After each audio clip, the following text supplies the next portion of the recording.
Κοντά μας έχουμε την αρχηγό του Παναξιακού, τη Σία Τιντοτσίδου. Σία, καταρχήν συγχαρητήρια. Συγχαρητήρια μέσα από την καρδιά μας για όλα όσα έχετε καταφέρει για αυτή την ομάδα. Συγχαρητήρια για το σημερινό παιχνίδι.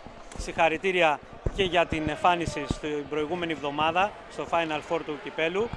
Θέλουμε να μας πεις καταρχήν δύο λόγια για το προηγούμενο Σαββατοκύριακο. Είμαστε πολύ χαρούμενοι που καταφέραμε να περάσουμε αρχικά στο Final Four του Κυπέλου.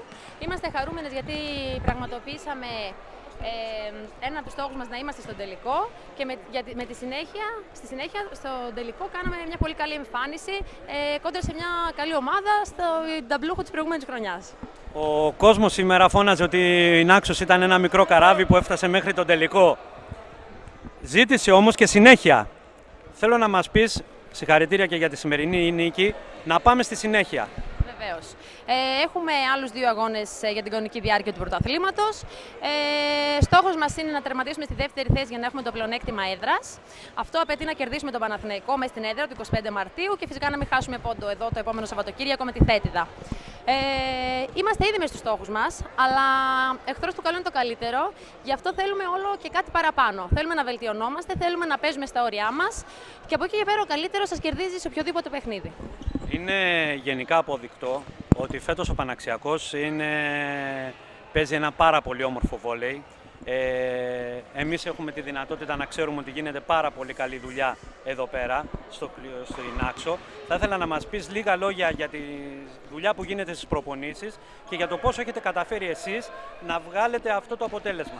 Γίνεται πολύ καλή δουλειά στις προπονήσεις, το staff μας βοηθάει πάρα πολύ, τεχνικά και τακτικά. Και από εκεί και πέρα είμαστε, θεωρώ, όλες πολύ συνειδητοποιημένες αθλήτριες. Ξέρουμε τι πρέπει να κάνουμε και αυτό κάνουμε σε κάθε προπόνηση.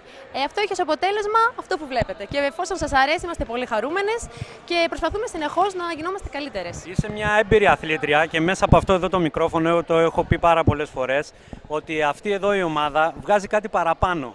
Βγάζει μια ομοιογένεια, μια παρέα, μια ομορφιά. Σας βλέπω πολλές φορές μεταξύ σας ότι τα μάτια σας λάμπουν. Πείτε μας λίγο για αυτή τη σχέση που έχεις. Εσύ σαν αρχηγός να μιλήσεις. Βέβαια, ξεκινάει από τη διοίκηση, έχει σαν συνέχεια τον προπονητή και τέλος οι παίκτριες. Έχουμε τον ίδιο στόχο όπως έχω ξαναπεί.